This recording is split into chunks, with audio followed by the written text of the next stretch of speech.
কোরিয়াতে বেশ কয়েক রকমের কুমড়া আছে যেগুলো অনেক সময় অনেক রেস্টুরেন্টে আমরা সাইড ডিশ হিসাবে খেয়ে থাকি।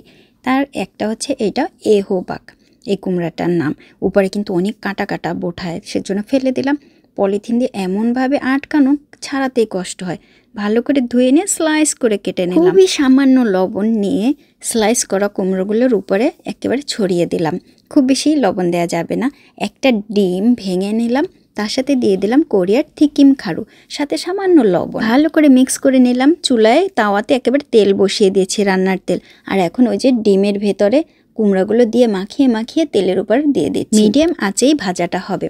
এক একটা করে সবগুলো দিয়ে দিলাম। কাঁচা মরিচ কুচি করে রেখেছিলাম, তার একটা একটা করে উপরে দিয়ে দিলাম। একটু পাকা মরিচ থাকলেও না ভালো হতো, দেখতে অনেক সুন্দর লাগে। আপনারা অবশ্যই পাকা মরিচ দেওয়ার চেষ্টা করবেন। উপরে এরকম সাজিয়ে দিলে অনেক সুন্দর লাগে। ভাজা হয়ে গেছে নিচে, এখন উল্টাই দিলাম। খুব বেশিক্ষণ রাখবো না উল্টিয়ে।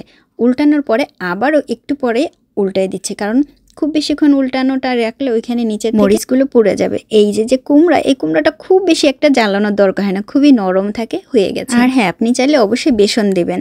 আমি কোরিয়ার থিকিম খারু দিয়েছিলাম, এক রকমের আটা, ইয়ামি স্বাদ।